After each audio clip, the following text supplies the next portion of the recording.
everyone. Good morning, ladies and gentlemen. Hello, my name is Remus from Malaysia. Actually, I'm also a registered art therapy in Taiwan. So this is my MC today. So this is Christy. Hello, so this is Christy. I'm from Hong Kong. I'm studying expressive arts therapy.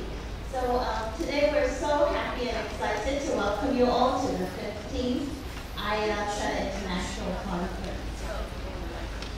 So as we begin, let us look around and maybe you have a familiar or new face in beside your neighbor. So why not we give a warm up or give a greet to your neighbor?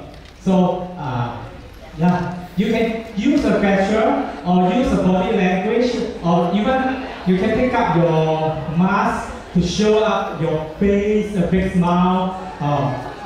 And then you also can even use your body language, like yesterday we learned from Shaw, the movement to greet your neighbor. Okay.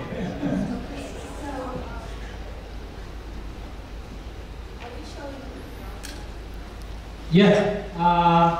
We noticed that, did you notice that around this venue, maybe have a QR code on the notice board? So you know what the use for it? Yes, so we have closed captioning and also live transcription. So here you go. We have some selected on-site events, including the keynote by Sean this morning. But there's a live translation. So if you'd like to see it in your mother tongue or another language, then feel free to scan the QR code. There's also a QR code at the door. So if you missed this or you want to take a photograph of it, now is the time.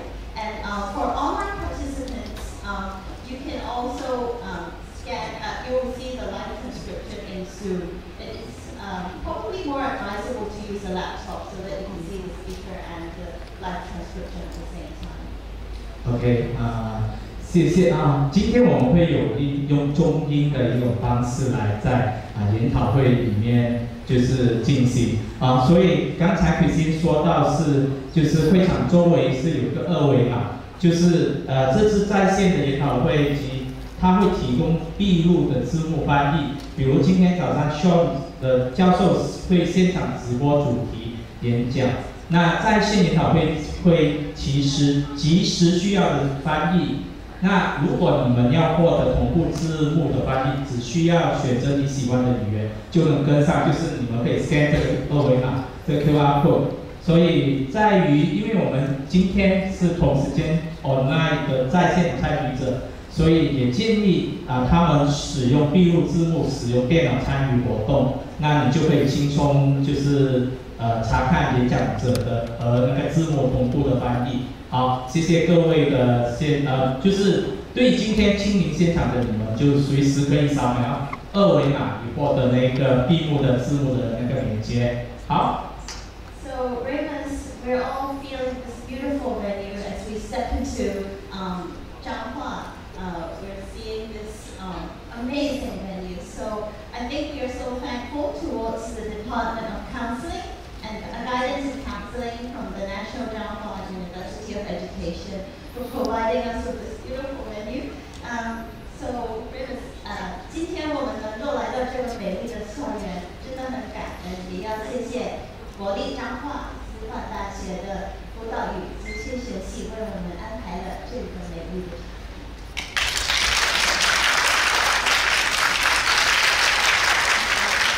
好，谢谢。那 may have the honors to invite the President of National Changhua University of Education, Professor Mingfei Chen, to share with us a few words to open up our conference today.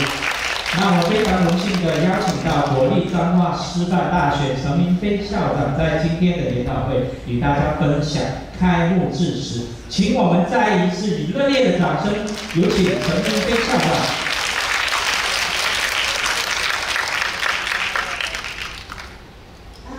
The speech by Professor would be in Chinese. We'll offer a short summary in English right after. Thank you. 谢，因为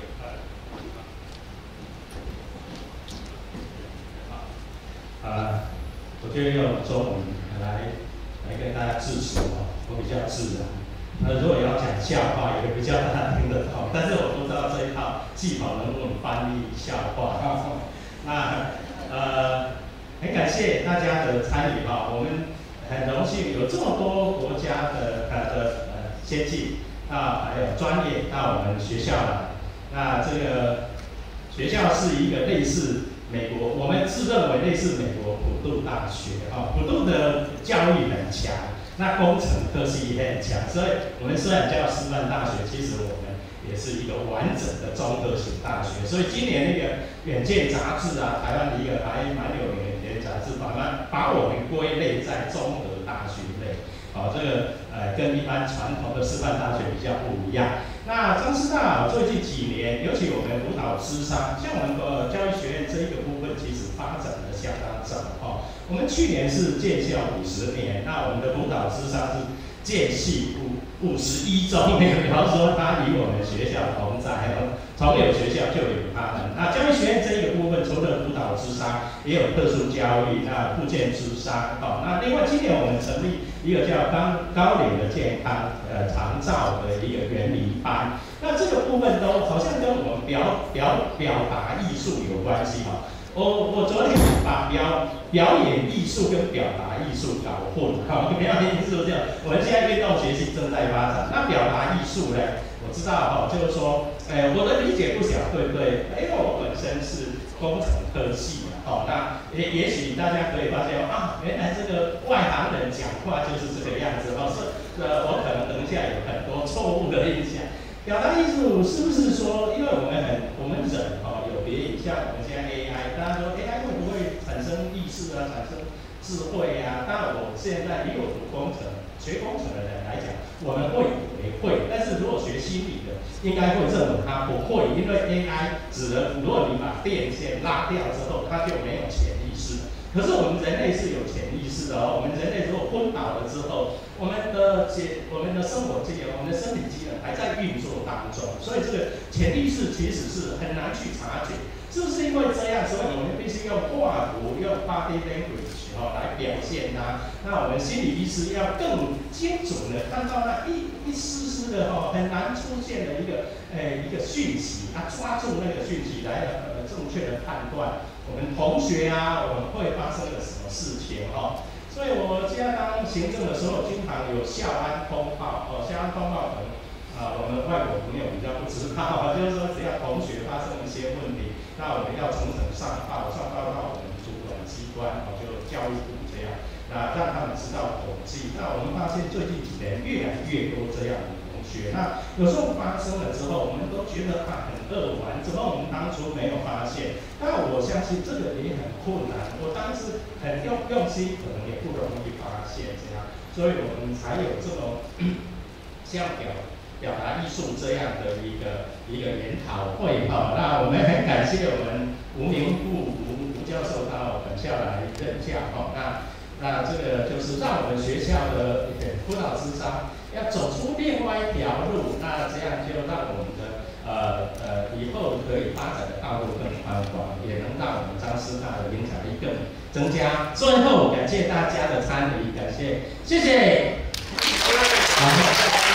请各位结束了，那也请文杰上台颁发纪念品。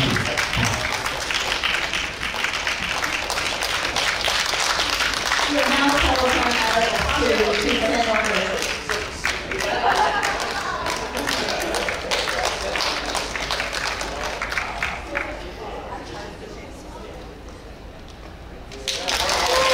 再次以热烈的掌声谢谢校长，请校长。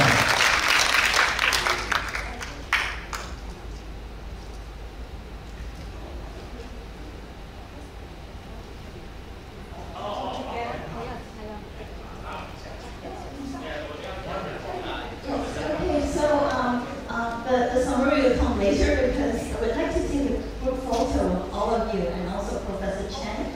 So he's coming down on stage and we can take a photo from the stage so we can include everyone. Thank you. 是，现在我们即将来一个全体大合照啊，那大家就可以集中在中间啊，也可以暂时移步，如果可以移步，那我们就好。Those who are sitting at the aisles, perhaps we can all sit together in the middle row so that Ted can include everyone.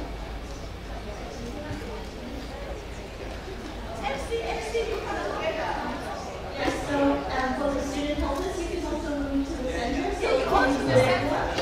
就是工作人员也可以就是来进行一个大合照。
Expressive arts would be highly useful in such populations.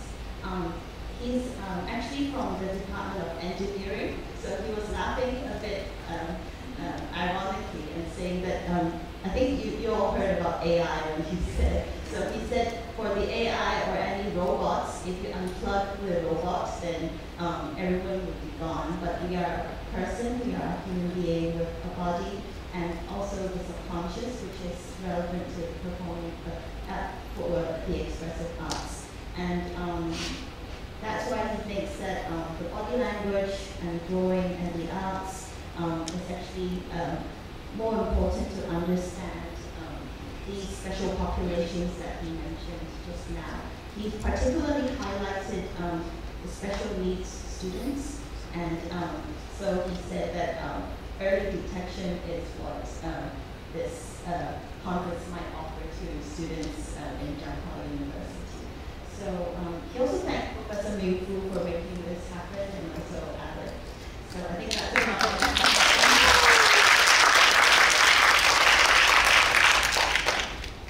Okay, all right. We move to. Actually, we will not be here today without the leadership of the conference chair. So, who is the chairperson? So, let us invite Eric come to the stage.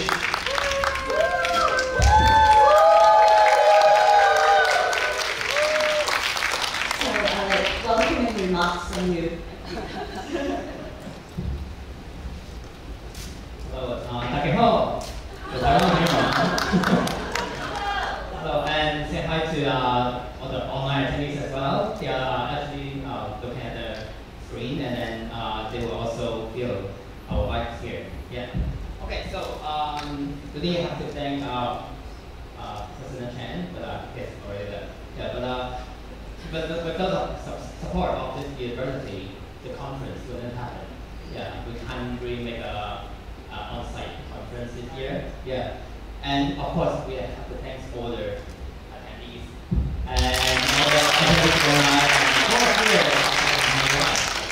So this is our 15th IEATA International Conference. Yeah, and I know that a lot of people don't know how to pronounce IEATA, and tomorrow in the membership meeting, our co-chairs, our committee board members will tell you the pronunciation. Okay, so I think I might repeat some my speech that has been spoken last night with the honor attendees, but I really need to speak to you because you're here in Taiwan. Okay, so I would like to show you a map. Yes, this is I think you are in one of these regions, countries, right? So this is not most up to date because I created this map like a few days ago, but the registration is still coming in over the last 2 or 3 days. But you can see there are actually a lot of, at least 22 countries or regions of the world. Yeah, so welcome. You can see over time, and of course America, and also there are people from the Middle East and Europe. Yeah, so it's really amazing that you're all here. And I think the next slide can show you not only the cultural diversity, but also, yeah, next slide please. Online. Yeah, you can see actually we've got mix of different categories. Okay, so it's read here, and professional members, prospect, students, general members, department members, monetary guests. So it's a really good mix. So we can learn from each other, even they're still studying, but we want to learn from our students what they are studying, maybe like the AI, the new technology that I don't know. Yeah, so this is something we can share together. And of course, like different specializations, projects, and also different roles, we can share our knowledge of, knowledge and ideas in the conference. So we are live streaming our events online as well, so online attendees can also join us. And thanks to Ralph and Rebecca, they're our online directors. And Rebecca has done a lot of work. I think I should send a lot of emails to your mailbox. Yeah, and please thank her and Ralph. Ralph actually is our last conference chair. Yeah, so without the experience of conducting online conference, we can't make the hype one this year. So you know that everything just reopened this year. So when we plan for this conference, we don't know whether we can actually fly to Taiwan. That sense? Yeah, we can make it. Yeah, and it is the first time after 2019 Berkeley conference that we can come together again. Yeah, so it's really thankful. And this is the first time after the pandemic that we are coming back to Asia. Yeah, and do you remember last time when it was the Asia conference with you? Yes, and one of our co-chairs, Fiona Chang, Kirsten and Grace.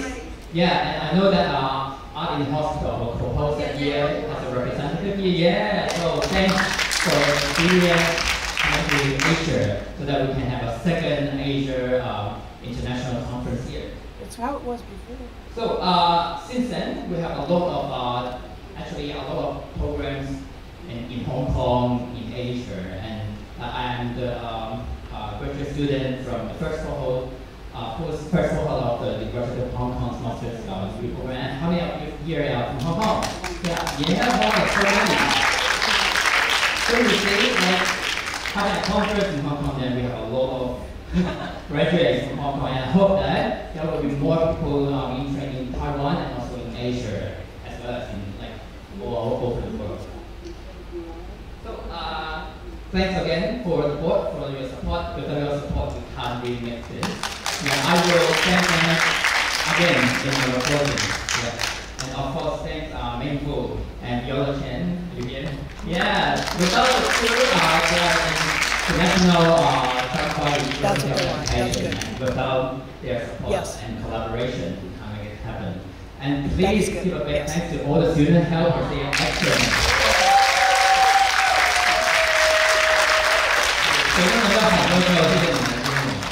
Okay, so Taiwan actually has a lot of like art therapists, music therapists, like drama therapists, psychodramatists, and dancing therapists. So for expressive therapists, we have Jinling. Who are you?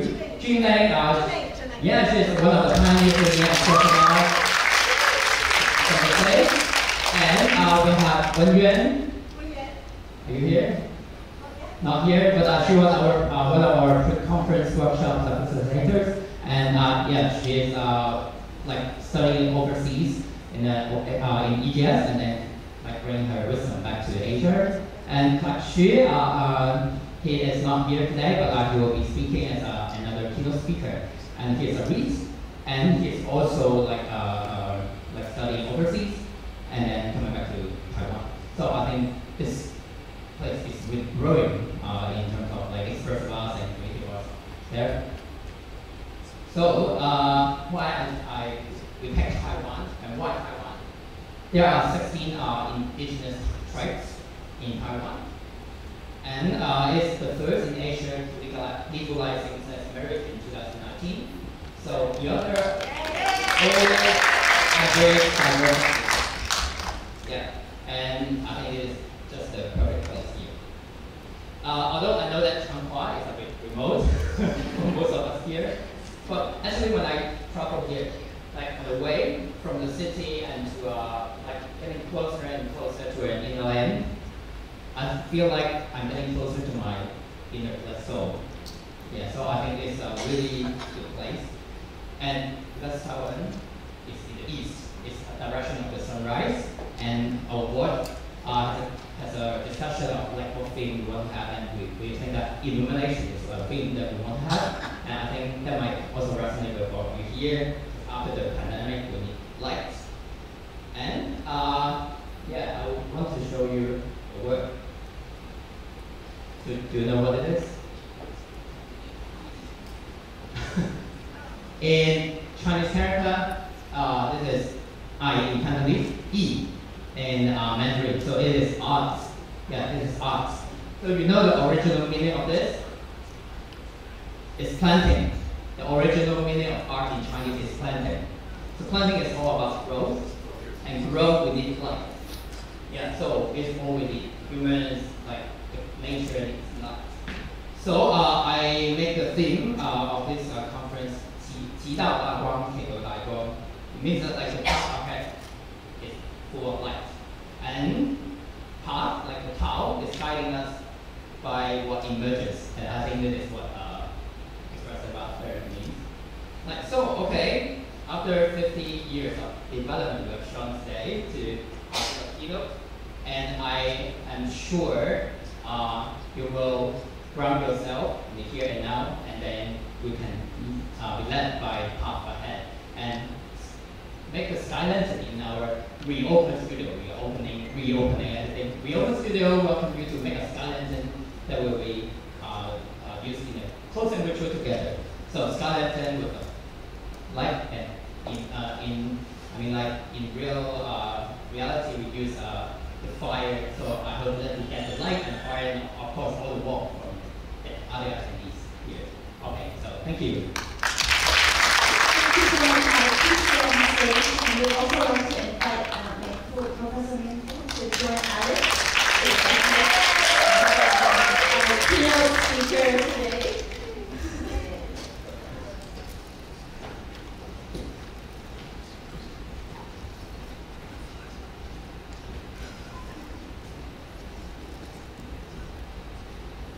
Okay, so it's me again. I want to tell you something about our keynote. Actually, I don't need to introduce him because everyone knows him, and I know that most of you joined this conference workshop yesterday. but I really want to tell some stories. I remember like when I was studying in Hong Kong U, I think my classmate would know that. Like I don't know why, from the very beginning, everyone is talking about the phrase trust. The process, yeah. Every day our classmates talking about trust the process. You don't know what's happening, trust the process. And you don't know what the client will do, trust the process. Yeah, and I know that you might have read Sean's book, the title Trust the Process. And actually I got cancer, I got lymphoma phase 4 2 or 3 years ago, but I got a bone marrow transplant. And when I was in the hospital for really long time, I shared the story with Sean. I didn't have a real book of the chocolate process, but I bought the electronic one because I need to read it in the hospital.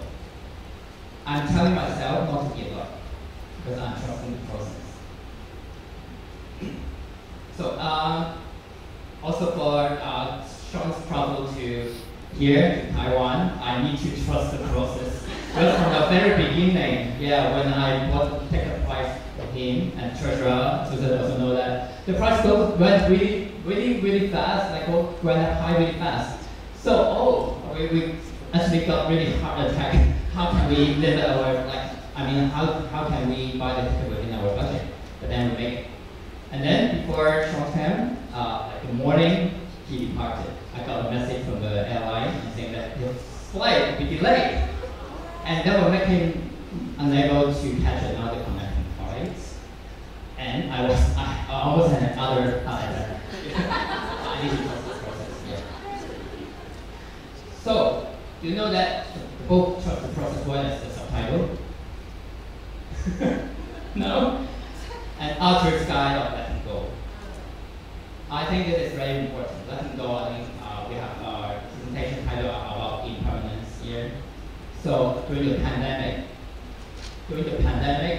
we need to learn how to let go. And I remember reading one of the pages telling us to take the first step. Yesterday, you know that Sean always pushed me to the station and asked me to speak. And we need the courage. It is the first step. So I think creativity is also about having the first step. Okay, so just a last thing about my story. In the hospital, I actually really wanted to give up, but then I normally like to play guitar or sing at home, but I can't. I just don't want to do anything. But then after I read the book, I started to sing, and then because everyone is in an isolated ward, and then I heard someone sing next door, so it gave me some support. Okay, so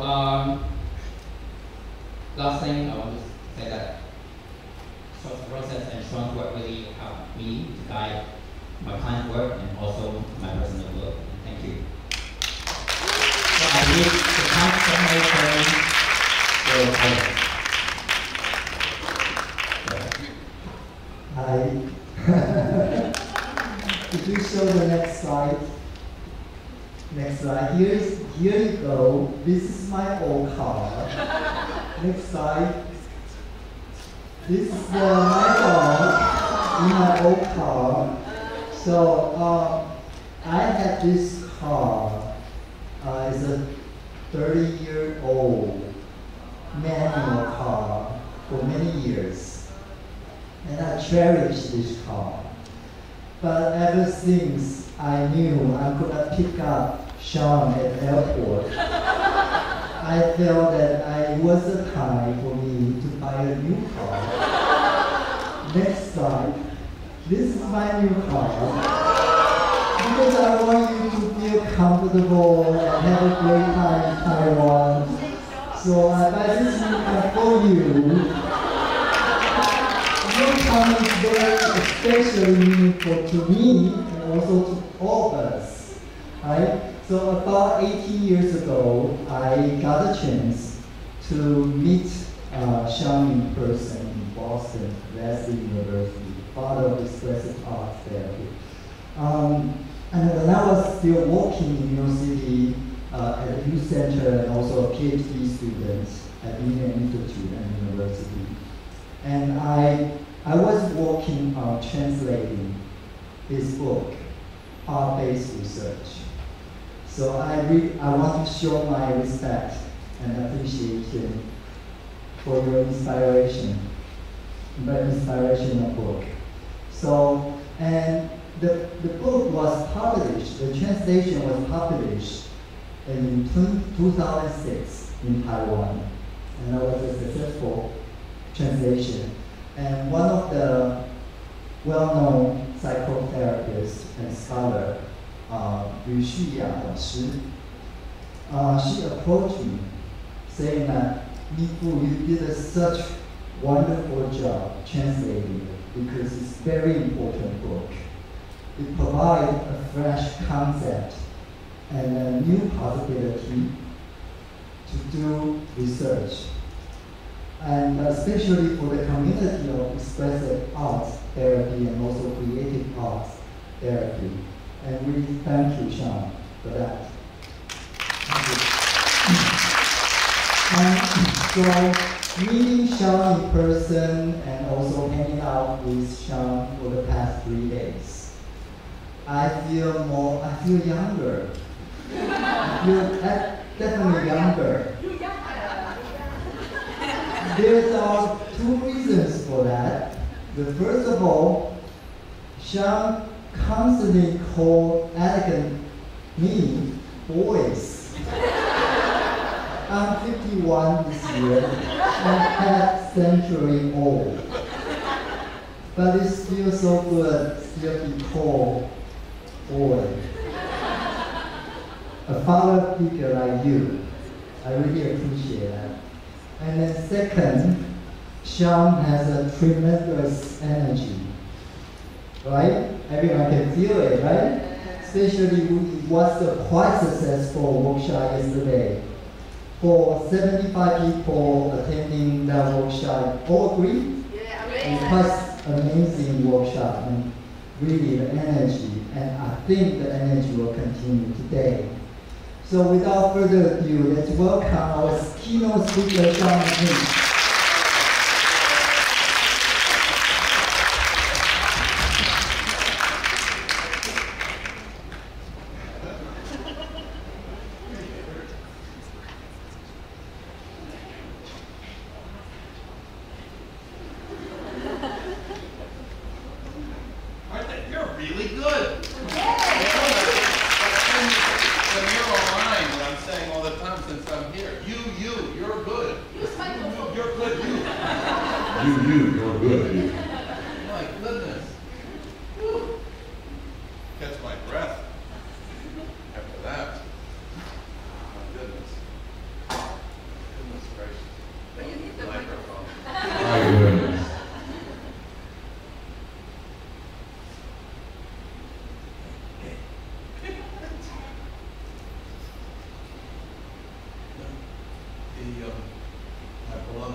Synchronicity is God's way of working anonymously.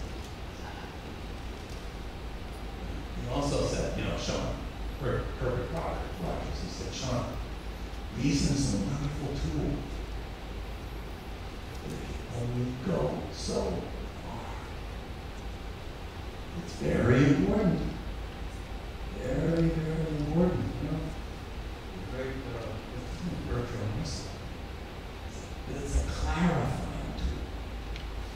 It's not a discovery tool. It doesn't create a new. It helps us clarify. This work is all about going to those other places in partnership with these, but where it can't go. In a process that has an intelligence, that process is the intelligence of the creative imagination.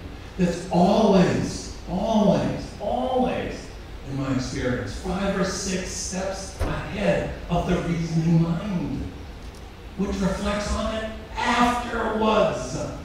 It should not be controlling everything as the dominant paradigm and reducing everything to its concepts. Remember, get me to talk about that as one of the shadows of this work that we do for the future. All these concepts. The primacy is the intelligence of A-R-T, art. And no accidents. I mean, I've been carrying around for the last 2 weeks. I just bumped into it, you know. The last passage of The Tempest, Prospero talks about how, you know, our lives are such stuff that dreams are made of. So here I am sitting here, and he shows that picture with a Chinese character of art. That's what I'm here to talk about today. The art space, A-R-T.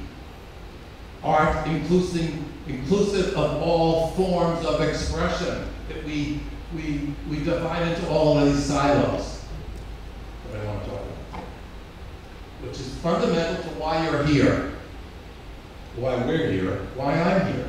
Because this is the community that has addressed itself to the whole of art. You are unique, as we are now. I'm going to talk about another synchronicity. When the president spoke, and he talked about the 50-year anniversary of this place. Well, what Alex asked me to talk about is the 50-year anniversary of when we started this graduate program that I'm going to say something about here today. And you know, it's now. And I have to tell you, in terms of the dreams of our lives, I feel like I'm in the right place right now to be talking about it. About what happened in the past, where it came from, and the challenges going forward, which I'm going to try to talk about today, and hopefully you'll have plenty of time for conversation. The challenges of the future. As Norma Cannon will be talking about always said, new, new, new, always new. That's art. You asked me to say something about artificial intelligence. Great. It's once again a concept that, you know, afterwards, it's programmed. It doesn't make the new. New, as Norma said. Always new. So here we are, 50 years, and I have to say, you know, this beautiful thing that we founded in the, you know, I talk about the students as the founders.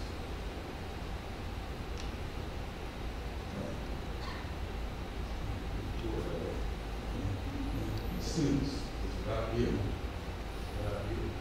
It's wonderful to meet you all. None of this would exist.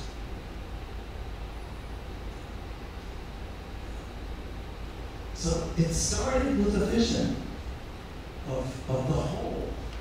And that thing that I founded, it's not what it used to be. It's here. No accidents. Here I am. You talked about the journey of Ulysses. It was hard to get here. The fight was actually canceled because I got pulled over in the play. He's done so much work. I can't let this young man down. I have to be here. He's done so much work. Oh my goodness. Anyway, enough of that. But before I talk further, I feel good about what I just said. One other thing I want to say about no accidents. When the president spoke, he not only talked about 50 years. Fiona was translating for me. We have a lot to discuss about what happened between us in the last 24 hours about what we're talking about. But when Fiona was translating, she talked about how the president was confused. We didn't get that in the next translation. About what's the difference between performing arts and expressive arts? What's the difference? He said, I'm confused. And you know what? I am too. Me. I'm confused about our language and the confusion of this field. That's what I'm going to be talking about today. The confusion resulting from our language. I love your language. The character of this country, how do you say it? The character of an all-inclusive art experience.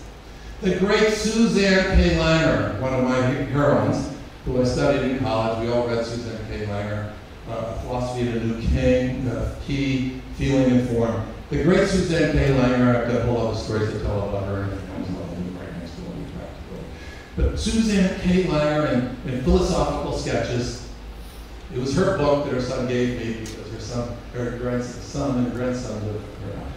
Suzanne K. Langer said, there is only, and she was studying music, there is only one word for playing the piano, the cello, writing a poem, painting a picture. There's only one word for all those things. And you know what that word is? A-R-T. So this is transcultural. This all-inclusive art experience that unites us all. This ecosystem of creation that is all, but we divide everything up into our silos, including expressive arts therapy. And I'll tell you the history about that, how that term came to be.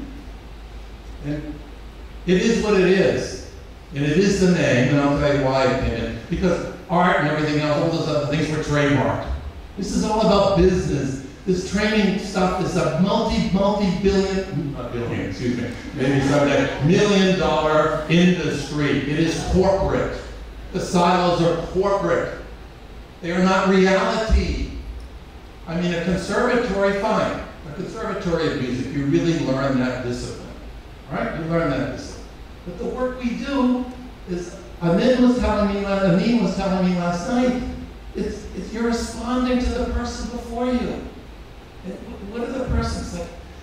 You never integrated with special education. This is the only association that really has a place for art and public health in all professions, not just psychotherapy. You are the only ones. Art therapy has left it. In the British Association of Art Therapy, that I'm working closely with today, the American Art Therapy Association, I'm the past president, honorary life member, they've all left it because of the business, because of the licensing they are now. They call themselves art psychotherapy, but they are visual art psychotherapy. They have appropriated, I've been accused of cultural appropriation because I talk about experience beyond myself.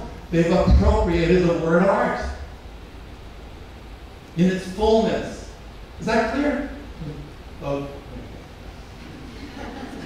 I got it out. I want to make sure I got it out with some passion. Well, thank you. Yeah.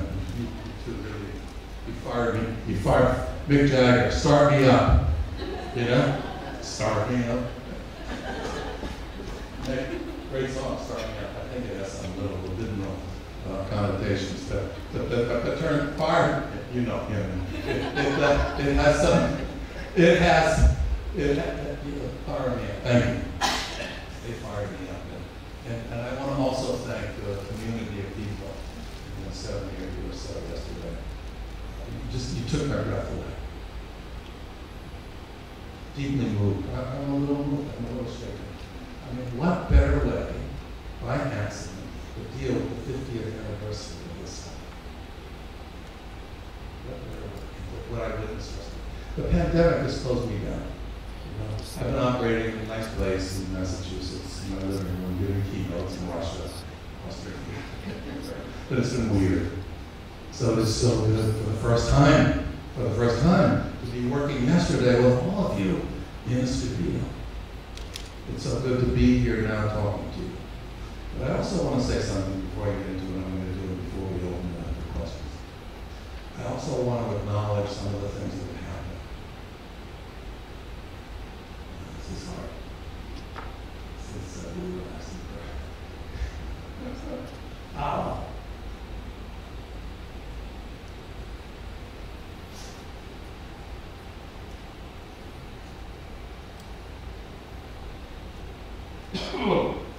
So he's not here anymore. How? So I said about 2 years. God bless Tao. When I wrote that book, Integrating the Arts and Therapy, I wrote it because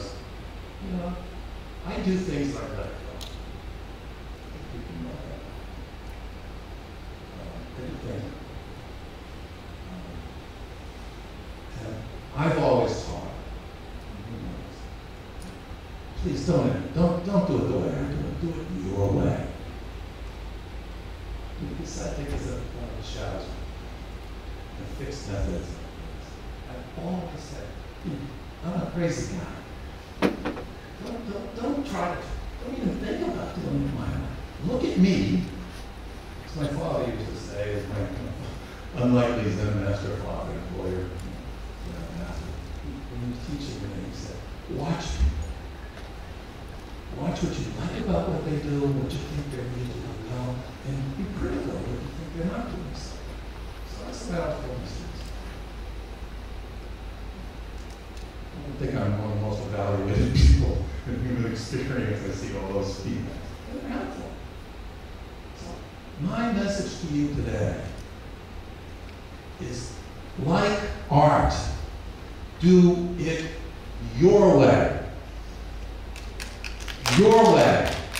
Infinite uniqueness, like an artwork. This is one of the shadows of this field where everyone's saying the same language, the same fixed message. And I don't want to get into too much detail there, because my father always said to me, Sean, if you don't have something good to say about somebody, don't say anything. I don't, I can be critical, but the point is you must do it your way if we're going to have a future. Your way, your way, your way, not my way or Paul's God bless him way or anything. But when I wrote that book, I wrote it because 2009, because I saw this revisionist history starting to happen. We'll talk about that today. Revisionist history. I said, no, it didn't start that way. And I went back to Las Vegas away. No, that's not what's happening. So I had to write that book, The Very Politely, talk about founding experiences. And then I dedicated that book to poem. And I called it, on the front page, if you look at it, we are two wings, he loved this line, we are two wings of the same flight.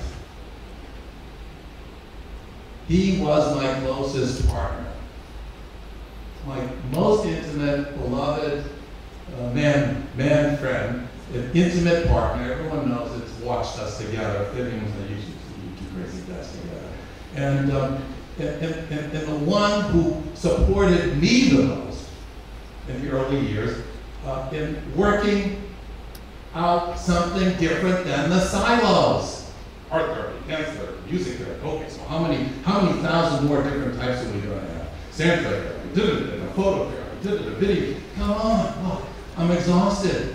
I just wrote a wonderful new forward to a wonderful new book by one of our graduates of program, Anne Brownell, and it's called Singing the Psyche. But in the beginning she's talking about voice movement therapy. I said, that's great, but and it's a wonderful book. It's called Singing the Psyche. Look for it. But she really listened to my criticism. I said, be careful of trying to make this into a profession. It's the greatest book. Go read it. And that voice work tradition is supposed. Maybe there are questions about it. That tends to be the most frightening of the media that we use. And it's one of the art forms. It's one of the art forms. And this notion of expressive arts therapy, that's a word, a term that came because art therapy was copyrighted. Our original program was expressive therapies, but it didn't include art. This association was being founded to represent all of you who work with more than one.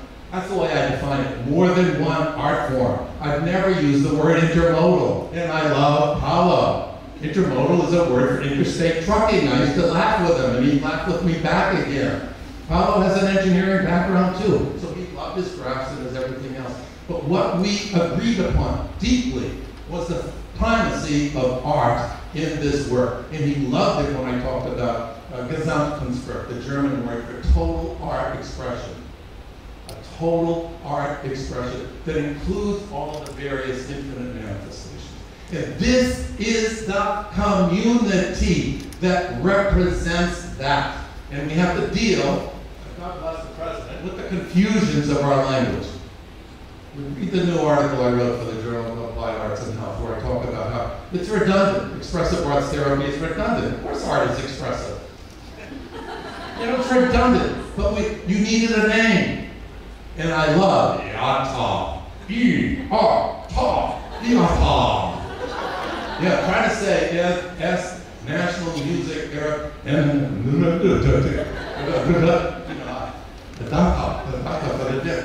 IEATA is a great sound. So maybe we will keep IEATA. Forget about what the words mean. I've never done this before. This happened right now by accident. IEATA.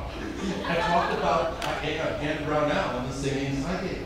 It's a great tradition. Wilson and Paul Newham singing pure therapeutic voice work.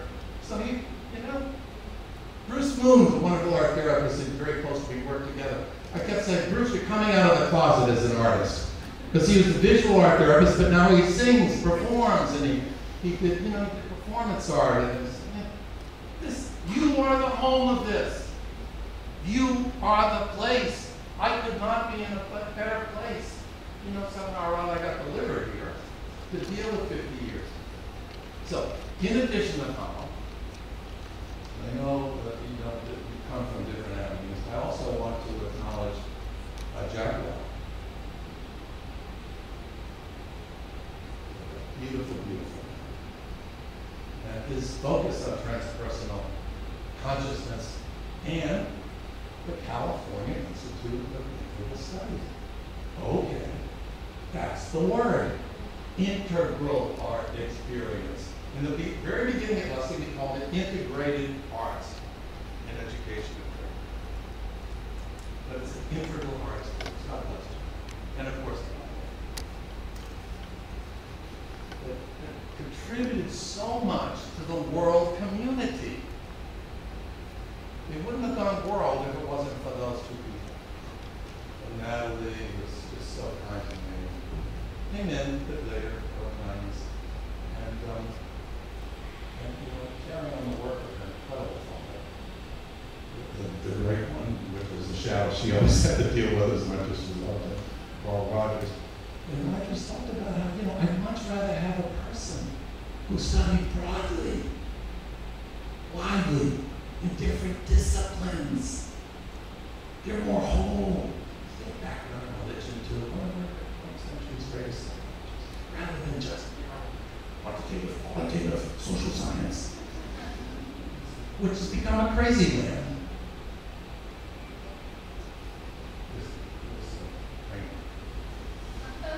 What we talk about, you know, it's become crazy. Unreadable stuff. You can't read it. The great psychotherapy research.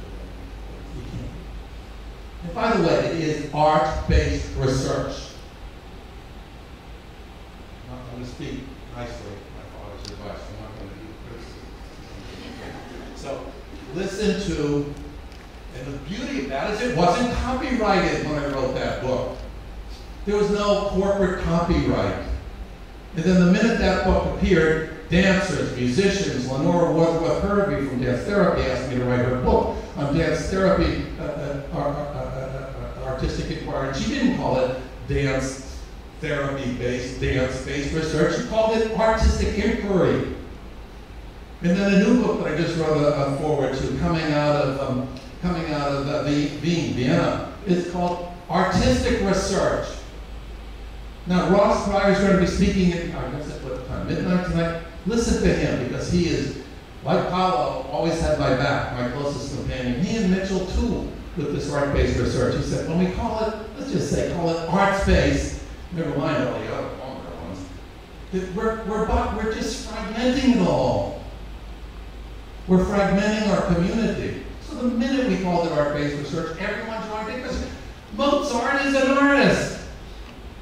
Emily Dickinson is an artist. You get it? I'm passionate about this one. I'm very passionate about this. So, anyway. We're good? Yeah. You want to open up? Well, I'm going to do this less quickly. I'm going to do it weird. Just to give you, people like to look at pictures. I feel good about it. I feel like, you know, I got all these notes and everything here, but I feel good about it, because I always do that. But I feel good about what just happened, because I think the message. You agree? I think I got the message.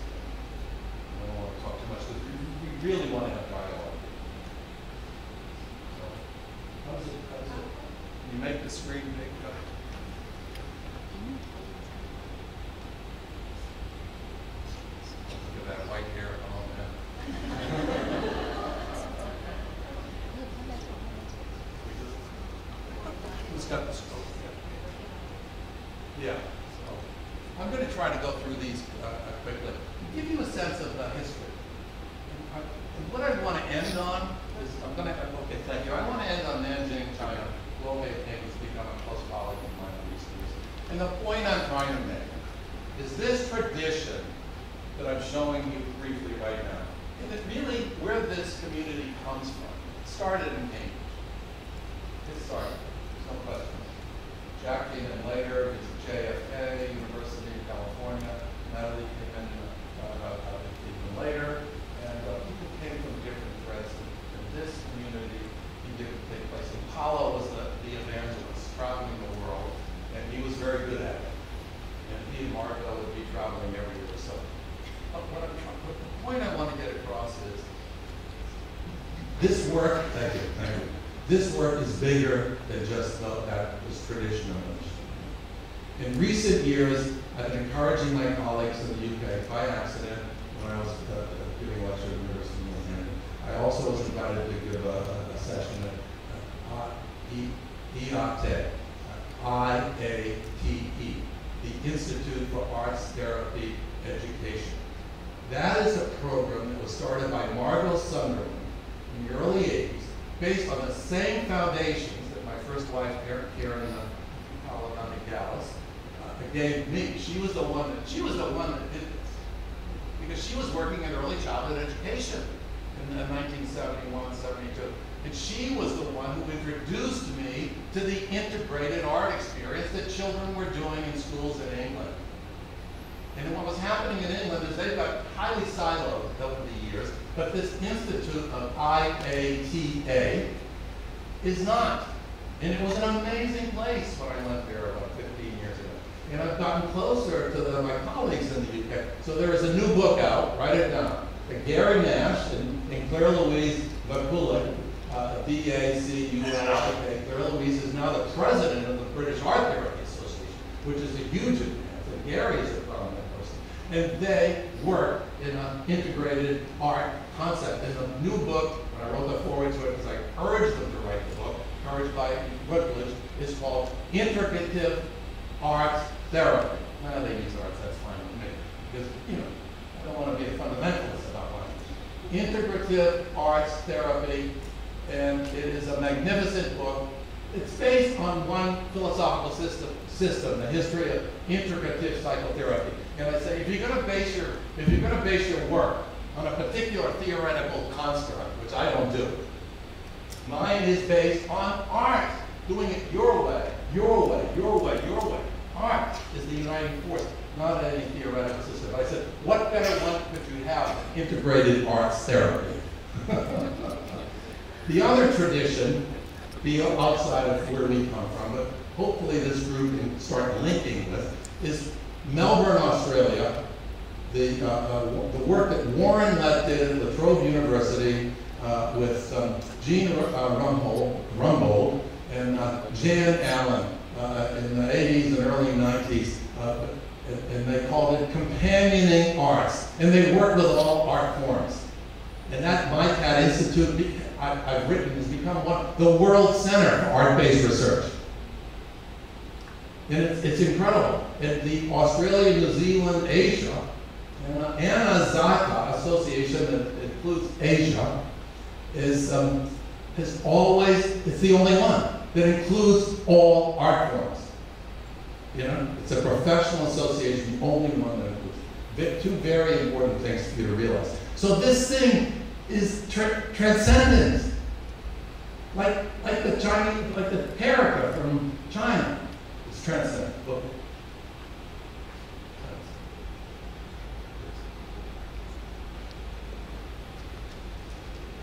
I'm going to move through these. Okay, so this, I talked about this.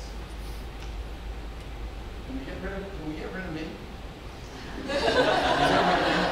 No, you can't get rid of me.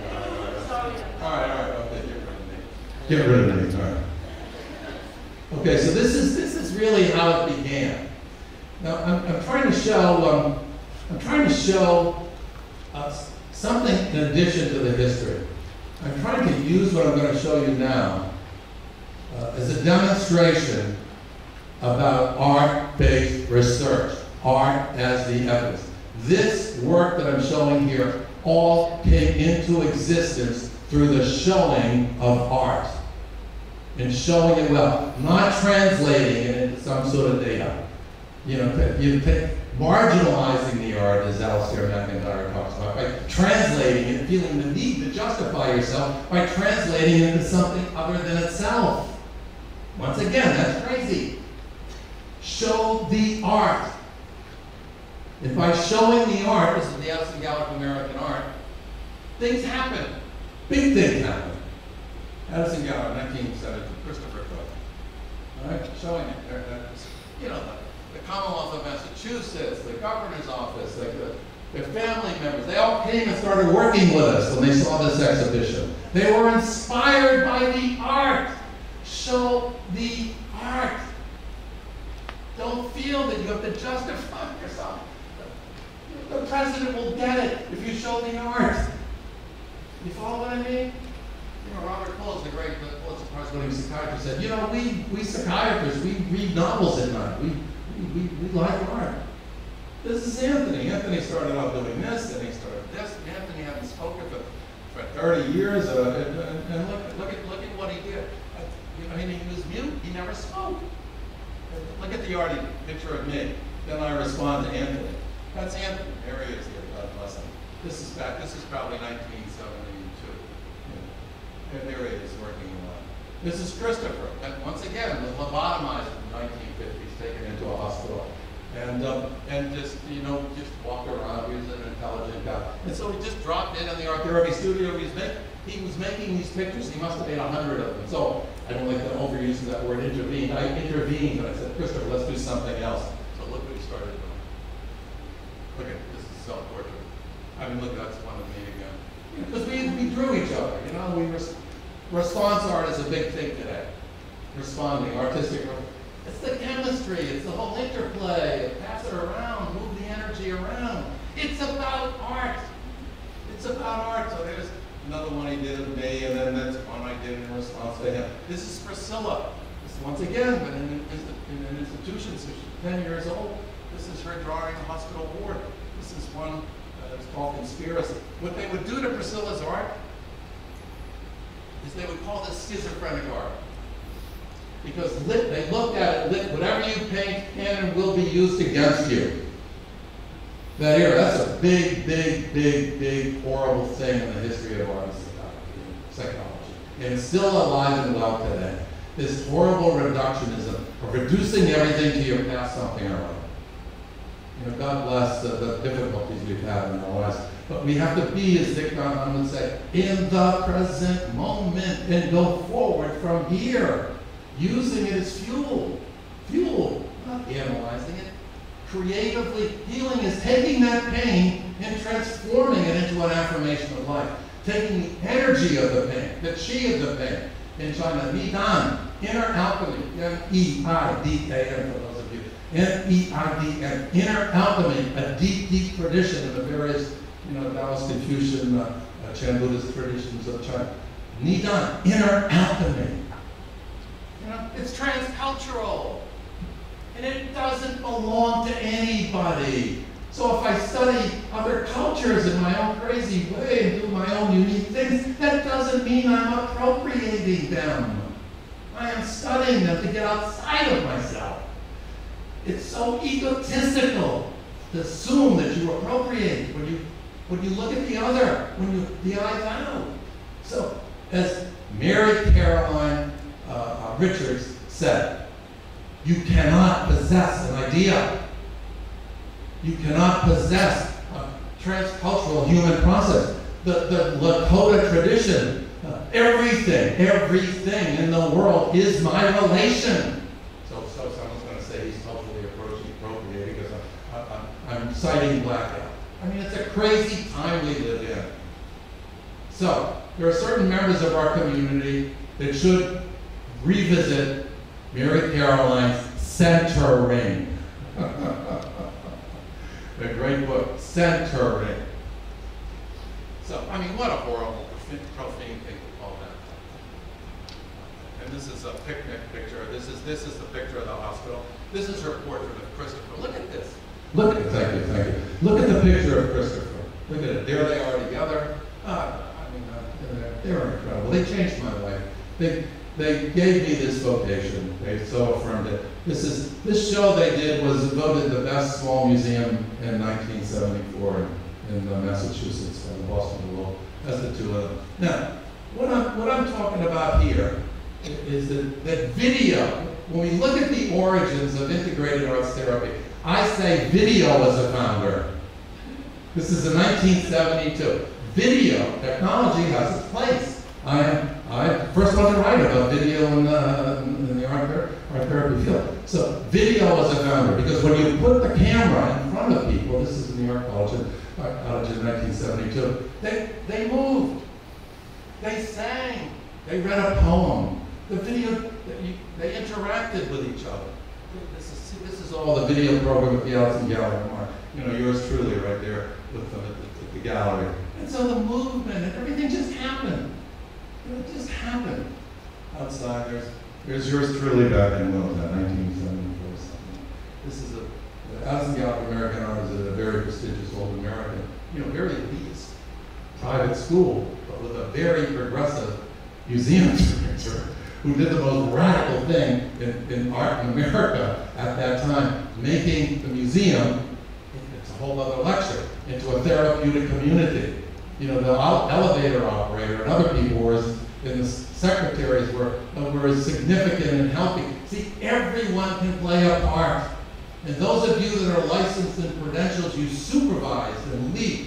The whole community must be involved. It's an art and public health field. It cannot be broken down into just the professional people that talk about inclusion, while excluding. We need to involve everybody. Now this is William Goldman. So here's how the term expressive arts therapy originated. William Goldman was the Commissioner of Mental Health in 1973, 74, 73 to 75 in Massachusetts. He put me on a committee to represent all the art forms of music therapy in the Commonwealth training program. And he called it expressive therapy.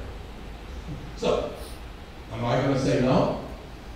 So when we started the program in 1973, 74, we called it 74 because he funded us. And his whole work was interdisciplinary training with psychology and all the other disciplines, including the arts. I mean, it was visionary. And it was instituted in America by a Republican governor. Michael Dukakis, whose wife taught it, Leslie Kitty, and a dear friend, ended it as a Democrat. So the politics can get crazy. So he went back to California and did amazing things. So that's where the term comes from. It comes from William Goldman, distinguished psychiatrist at the medical school at San Francisco, UC Medical School in San Francisco. That's where the term comes from. And that's Danvers. Now, that's Norma. She's the first person. When I was asked to start this graduate course, I went for her. She was my parents' age, probably born 1917, 1918, and I needed, as a 26-year-old, someone with maturity. And Norma, God bless her, she was the one that showed all of us how to do it. Paolo came later in 1976, and he was doing music and education. Norma was the one who taught us. See, me working in big groups, well, where do you think I learned, hopefully to do it fairly well. She's the one that taught me. She had a background in dance and theater. And as she got older, she got tired of dance therapy, which is strange, but God bless her. She was the person that really knew how to do it when we started as kids. Okay, see, here I was. They gave me a little office on the 4th floor of this building with a walk-up. There he is in 1974. That's it. This is the norm at the colloquium, Stan Strickland. I'm going to go through this stuff because we want to open up questions. There's Paolo. There he is. God bless him. Yeah. There's Paolo coming in. Here's a painting I did of him. So what we did with Priscilla is that we took her art and the reason we put it on the cover with her support of the Schizophrenia Bulletin, we said, it's not schizophrenic art. That was the big mental health magazine from the National Institute of Mental Health. It's not, the art is an affirmation of life, not a sign of pathology. And so Wolfie, the Paolo loved it when I talked Wolfi. The asylum artist, a great one from Switzerland and Bern. So there's Wolfi. This incredible stuff. And of course, people pathologize the art all the time. It's a big problem, still alive and well today. You do not do that. The art is a sign of strength, of intelligence. It needs to be affirmed. It's an affirmation of human dignity. And there he is, Wolfi. So this is Jung, and I like to say, who's crazy? I mean, look at Jung's stuff, kind of really crazy. This is from the Red Book. And Jung is, we all love C.G. Jung. But so you cannot make these determinations based on the art. If you're doing that, I go, oh my God, that's a little weird, you know? But you know, the Red Book is probably one of the greatest examples of art-based research. In that, thank God it's finally available. In that Red Book, he demonstrates how he developed all of his own methods during a period of crisis, as did Volson and Paul Newman with the singing work. During a period of crisis, he developed his own methods through his own artistic inquiry. And it's a masterpiece. So now we come to China. My friends from Japan that I was speaking to yesterday. Yamashita, Shingaken, Japan. Right? That's where that studio is at. Yeah. This is at Harvard, the Asia Center. And I was part of it with my beloved friend, Guo Pei-Ping, that I've gotten to know quite well since 2015. And this is art from Guo and Nanjing, and Yamashita in Shigaken, okay? Shigaken, and showed at Harvard. Once again, here we are almost 50 years later, and they're showing the art. They're showing the art. This is from Nanjing. I'm not going to show Japan, but this is from Guo's studio. It's he calls it the outsider art studio, dealing with formally institutionalized mental health patients in Nanjing, China. So it's too bad Guo couldn't be here with us. He's the greatest. This is Guo's. This is one of the. These are the artists. Oh, I love this one. This is. Arnhem would love this. This is this perspective of looking at the mountains from the top. You know, 3 mountains. The aerial perspective, they call it, and sort of. I hate that word outside of art because they're the insiders. But the self-taught artists. And this is look at this one. You see it. It's a tractor. But it's just the children do this too. Arnhem called it inverted perspectives, which he would argue are more accurate than the Renaissance kind of perspective. Yeah.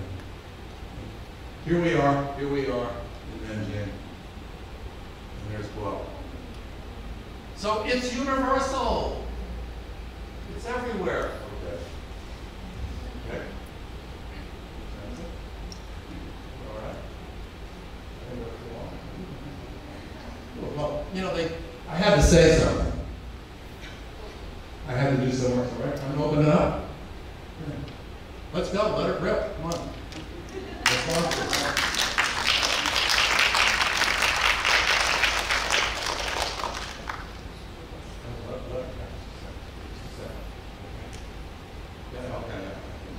She's good, she's good too, Haley. Haley, Paolo didn't write naturally in English. So Haley was really very big figure in articulating his work. Haley Foster. Please go.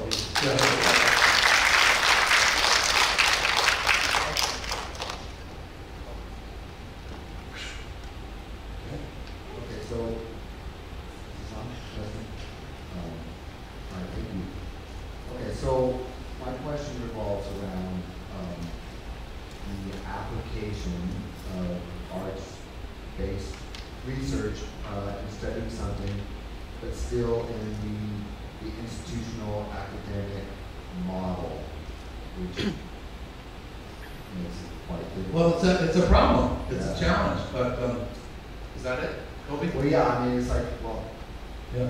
How it's like social science needs to deconstruct itself. And deconstructionism really needs to deconstruct It came about as a critique of the ruling paradigm. You know, Derrida, they made important contributions, and I was really into that. I've always criticized the ruling paradigm, but right now the ruling paradigm is deconstructionism. So I've always done it, and the absolute dominant force in higher education is this quantitative, qualitative, researchy. As Daniel Orlinsky said, the great psychotherapy researcher, Paulo brought this one to my attention. The great psychotherapy researcher at the University of Chicago said, the stuff being generated today is unreadable. It's unreadable. I'm talking to Rainbow about it. All it does is it follows a fixed method, including some practices within our field, that they need to look at this. Everyone doing it. Step 1, step 2, step 3. That's not art. Art is to create your own method. But by the way, it's doing great worldwide. But it's a constant struggle against the dominant force. And the dominant force is all these people that are talking about inclusion. And they exclude and they dominate. And the dominant paradigm is that it's scientism. Science is great. Science is necessary. Remember the reflective and scientific experimentation only. I mean, science. How, Really? Science. Oh my God. Oh no. how do students... Science is great. But it, as Herb said, it does certain things. It doesn't do everything. We talk about diversity. Well, how about diversity of methodology? Yeah, let's open it up. Yeah. The question behind that was, what is a student to do when they're trying to at least get the letters, go finish a Well, program? you just have to go to a school that allows you to do it. I have at one point 16 advisees doing art-based research. And there are places where you do it. There are many places. Ross Pryor is a great leader of this work. Mitchell Kosek supervises the art-based research work in Cambridge right now. So you just go to a place that sort of allow it. I mean, it's a repressive regime, higher ed, in that regard. It really is. You need to think about it. You need to think about it. It's repressive. Yeah. Someone often said about expressive therapy, you guys also need some repressive therapy too. So yeah, I need to calm it down. The repression that goes on around research, the only accepting research through the anointed systems, it's wrong. It just read the great scholars. Alistair MacIntyre, in Truth and Virtue, said, if you insist on reducing everything to social science, which has never generated any universal human laws. This is the great Alistair MacIntyre. You will marginalize yourself. You will continue to marginalize yourself. That's what we're doing.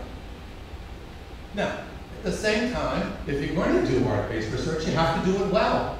I'll give you 100 examples of participation students. You need to do it well. You need to show the art evidence in a convincing way that will change. I mean, look at what happened. This field came out of that exhibit. It did. It wouldn't have happened. Another story in that exhibit. The dean of the graduate school went to Harvard. When it was at Harvard, that show traveled all around the country. And he saw it, he started crying. And he invited me to start the freaking... He invited me to start the graduate program. So this is absolute BS that people won't get it. That it needs to be translated into something other than itself. Come on, let's go. Questions, come on. Yeah, please.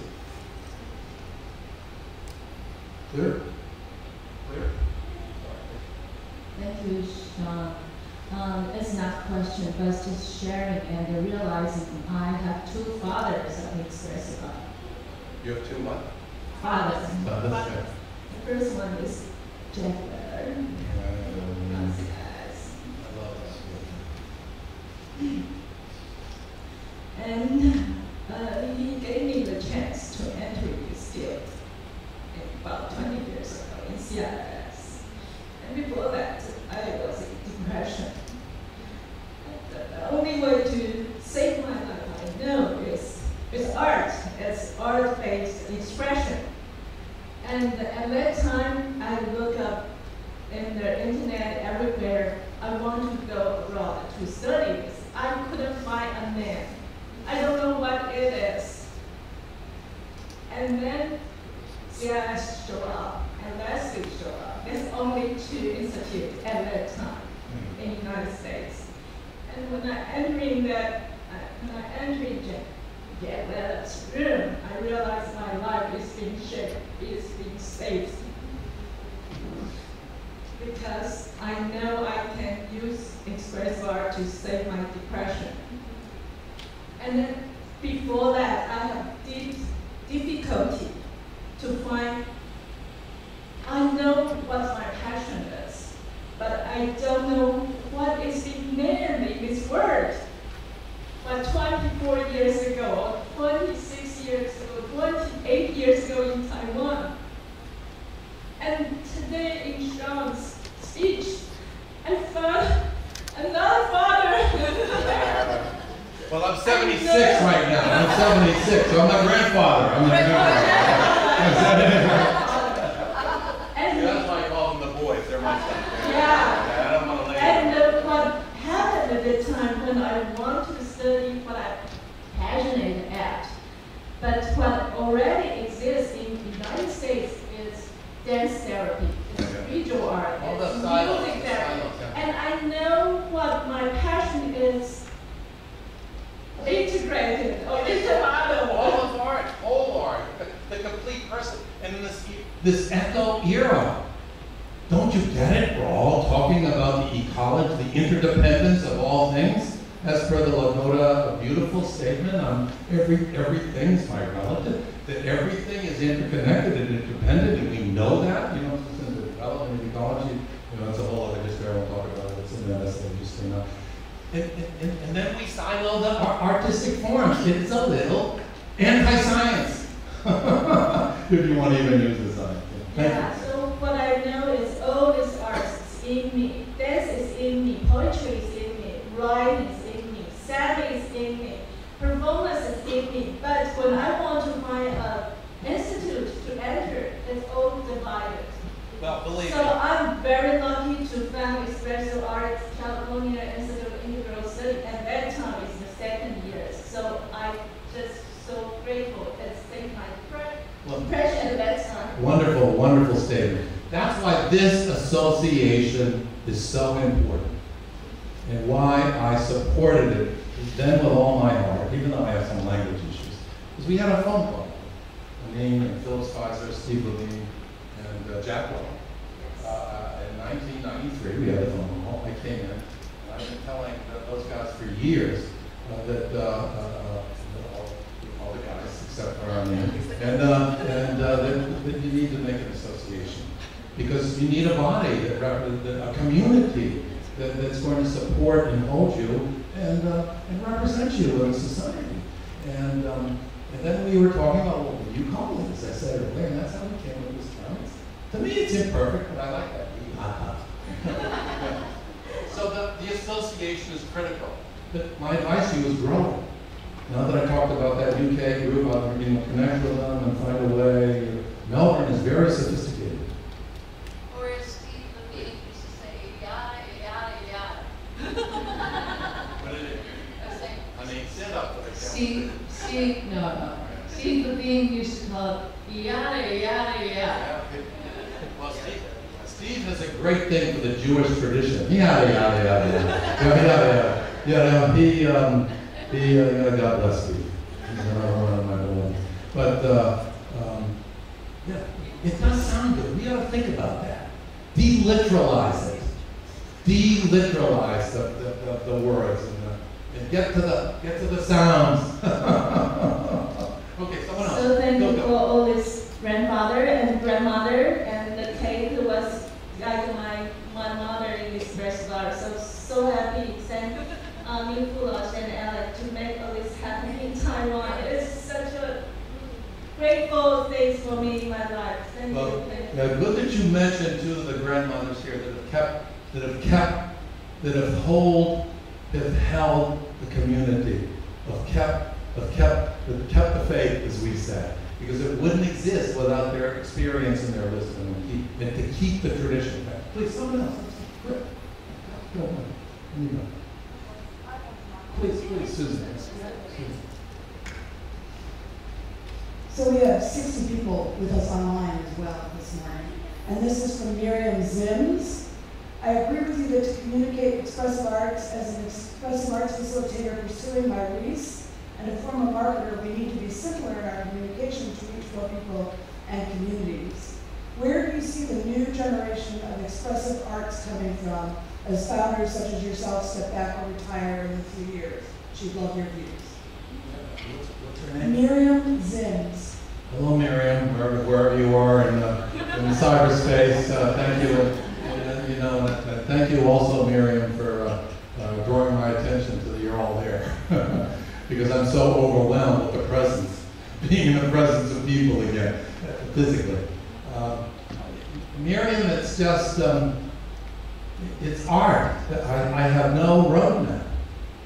I just urge a future ongoing creation.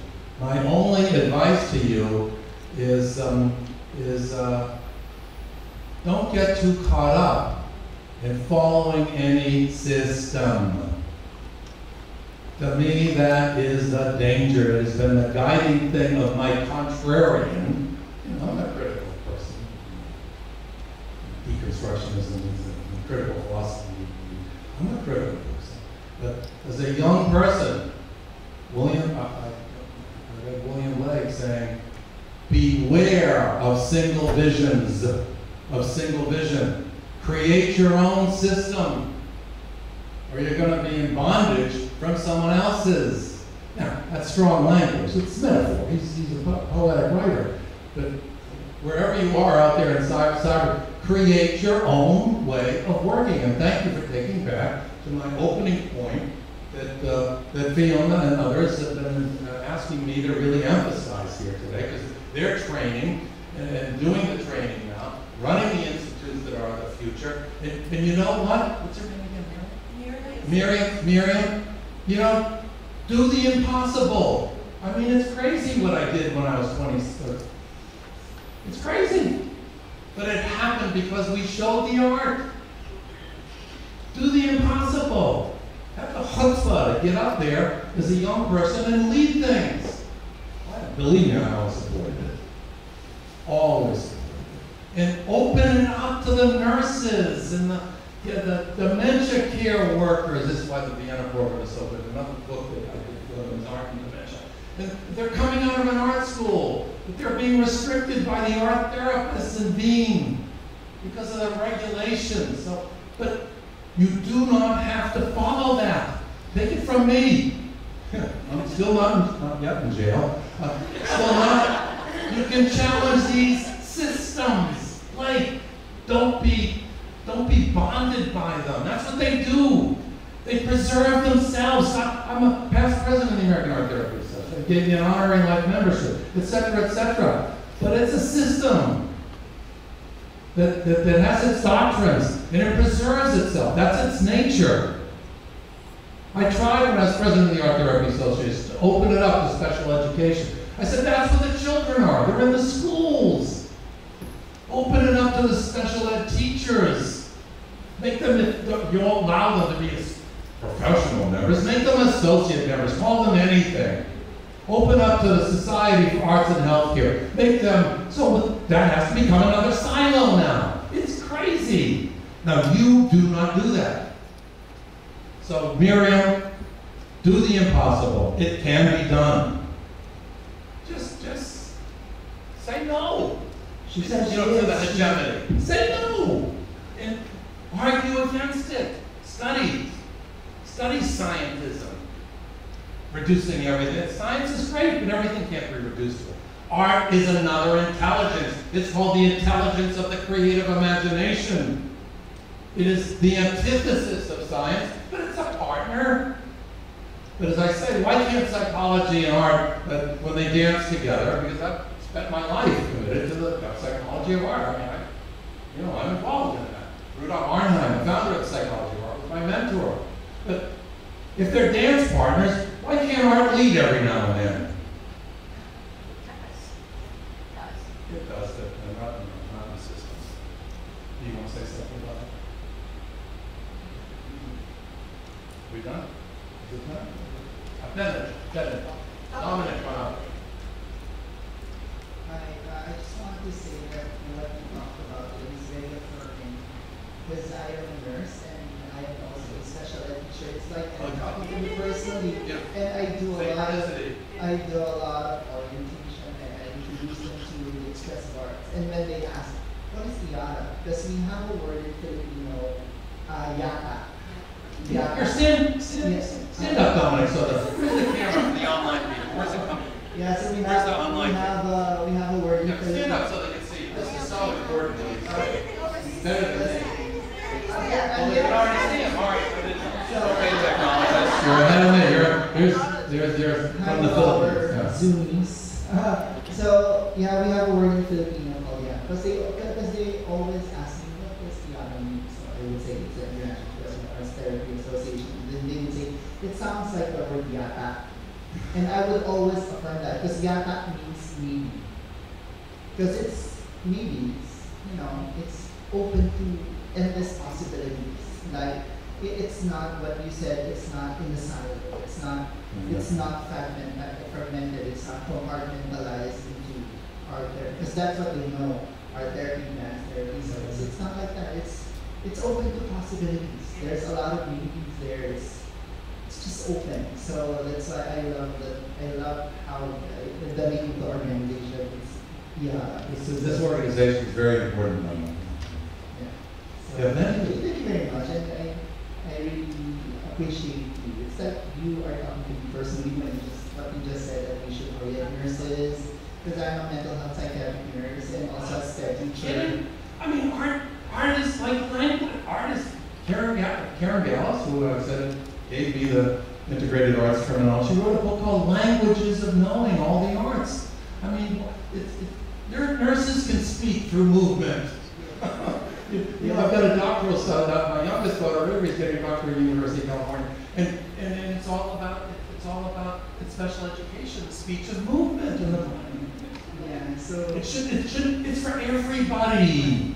Yeah, and I would just like to share that in the Philippines, because of not just me, but everybody who's doing expressive arts right now, there is an increasing clamor for the expressive arts, so they're actually asking us to do more stuff like seminars and trainings on the expressive arts. And that's so important that you keep advocating here for nursing and healthcare assistants and volunteers and special ed. Yeah, the premier hospital actually just... It's for everybody. I wrote a book called Art Heals, Dominic, and I wrote in that book, the purpose for that book was that art heals everywhere. Inside therapy and outside therapy, on the streets. It heals everywhere. Look at Kurt Lewin, psychology of the streets. I mean, he was so important with action research and everything else. But art heals everywhere. God bless you. I mean, that's so important to have the affirmation from special education. I just wanted to add something. I've, for the past 25 years, I've been teaching in mainland China, and a lot of the students there are nurses who come in and want to learn expressive arts to take it back to their hospitals and wards. And they've been incredible. And I think the most important thing is just allow yourself to be wowed by your students and let them lead the way. So thank you. And, over the years when I was at the plus, I really encouraged, admitting nurses and admitting people from education. And they went back into their institutions, but it's not that way in these programs other than this community. It's exclusionary. Such a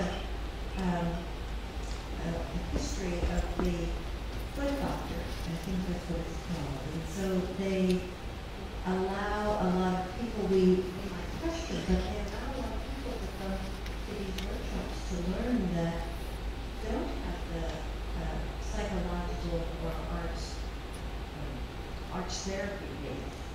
But anyway, a lot of them are nurses. I mean, what about artists? Skilled artists that really know something about artistic expression. Like now, once again, the Society for the Arts and Healthcare, now NOAA, National Organization of Arts and Health, and of course, God bless Ross Pryor, the Journal of Applied Arts and Health. That journal, that is your journal, is open to, just as you're saying, to all of healthcare. And so, and also, what about artists who really do know something? I have to tell you, as someone who's an exhibiting painter, got some that, who's been involved in the art therapy group, because I love that. As I write in this journal of Applied Arts and Health, I have no problem with the word art therapist, because, as I just made it clear today, art includes everything. So I'm fine being called an art therapist, and I'm fine with art therapy, and I'm always sort of working that association as it proves that we're not. But what I can tell you categorically, God, based on what I saw with you, the quality of the artistic expressions. We'll define quality as naturalness, authenticity, uniqueness, and exhibitable. Let's just call it that, without getting into too much of it. The quality of the art in this community, say visual art, is no less than, arguably sometimes, I'm not so sure, I've seen so much like that in the visual art community. So that's focus. You know that you have to take this course and that course in order to do music. Or Mitchell Kosek is one of the greatest musicians I know, and he's always never wanted to be a music therapist. He's with you, and he's one of the finest musicians I know. And of course, he's a great writer too. Paolo was so cute. When he first started to work, it's a funny story about Paolo. Paolo's a character. So what he did is he took courses with me, and so he could get. So he got credentialed. I was the head of credentialing for the American Art Therapists, so I worked the system. So he got credentialed as an art therapist. He got credentialed as a music therapist. He got credentialed as this before this credential. He had all these credentials. And once I took an envelope, put his name with all the credentials after, and went around the other side of the page. But the point of the story is that the art coming out of this community, the artistic expertise, arguably when you involve artists, the quality might arguably be measurably significant. You get it? You are doing it right. Okay, that's enough. I'm done right now.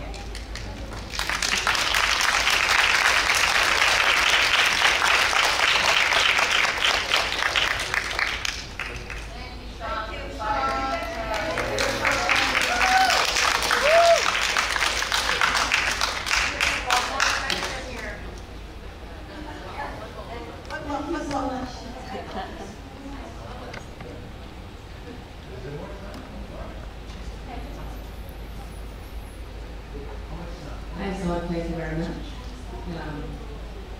I'm here. Hi, yeah. First of all, thank you for the conversations we have been talking about. But I want to totally bring the good news. Because I am actually in the steering committee of the WHO. They have a new initiative called Arts and Health. And they are not only value the creative art therapy, they also value all these art expression in the community, like in everywhere. Okay, so we are trying to work hard on this. So what you are expecting, foreseeing, wearing, I hope you will be happy. Thank you, Rainbow. Yes, that is a very, it's out on the internet. There are these wonderful presentations from WHO in terms of art in public health. But good luck in relation to those silos. But who has some clout? Who has some clout? Thank you.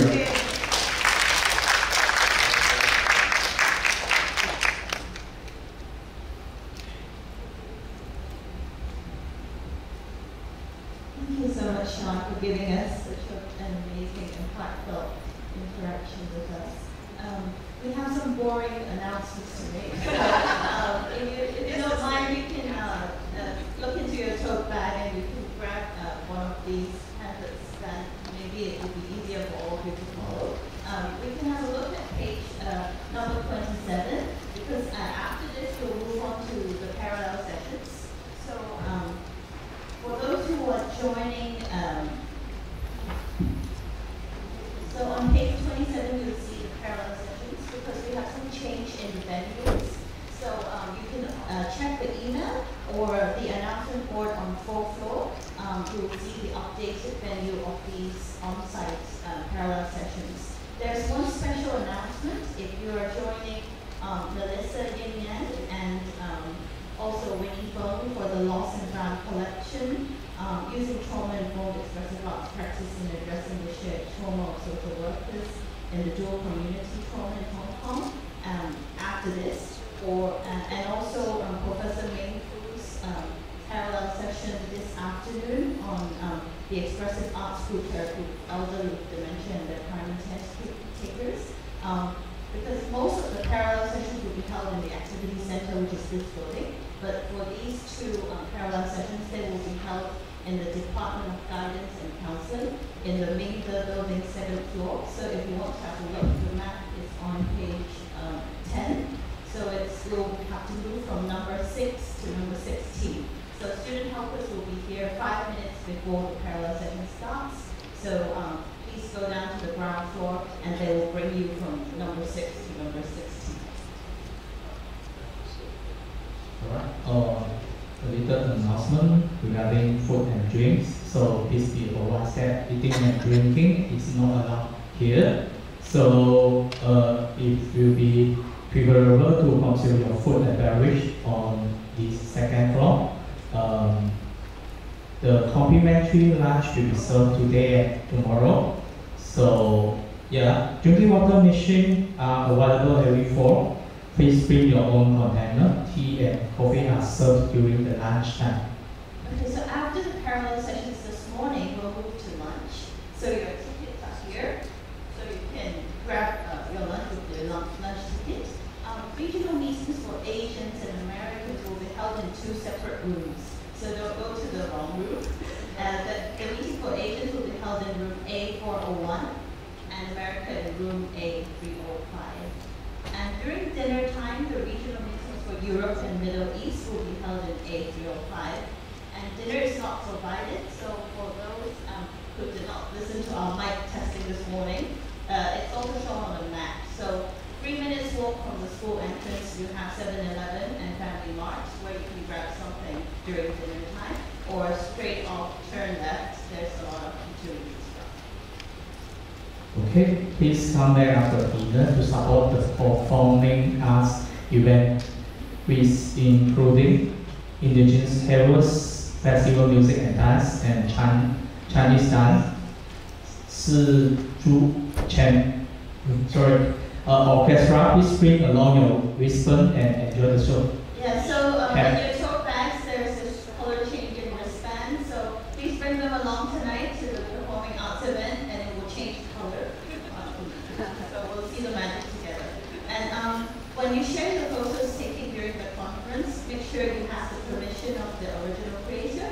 And if you want to share any aesthetic responses, feel free to log in spatial chat to the room of illumination if you have a full conference pass. And if you share it on social media, you can use the hashtag IEATA 2023. And don't forget to check out the exhibitor hall and the reopened studio on the 2nd floor. So as a closing ritual, please find a time to use an origami paper provided in room A205 to create a sky lantern. And you can draw and write on it, keep it, and we will be doing something together in in the on-site closing. The LED light will be provided later. Yeah, so excited to see all your sky lanterns. Make sure you spend time on it. Will these changes be posted somewhere that we Yes, so this last point we're going to make is if you forget all of this, go to the 4th floor announcement board, it will all be there. And also Alex sent an email yesterday night, so you might not have seen it, and that's why we're reading this out to you. So feel free to have a look at the announcement board. So if this is about it, thank you. Yeah, thanks for Andy. Yeah. Thank you. And later we have to like a paragraph and then transit to the next paragraph sections. Yeah, so you can check out the 2nd floor. Yeah, and remember to stay for tonight because we really have to be thankful to have our high school in Taichung in Changhua to welcome them to perform. And there are actually some special needs kids there and they need your support. Yeah, and we would also like to move to the online so that online attendees can also watch the performances. And also we invite indigenous groups, so Taiwan embracing the diversity and also the indigenous people. I hope you can enjoy the show as well. So please come, and you can invite out your friends as well because it's open to people outside the registration for tonight. Yeah, so welcome friends now. Yeah, have a look at page 29 if you want to see more information about the performance. So that should be provided on the 2nd floor, and then you can grab the lunch to go to the committee meetings. Yeah. Go to the 2nd floor, exhibitors floor. There will be some publishers and some our visitors like talking to you, and then you can maybe with their services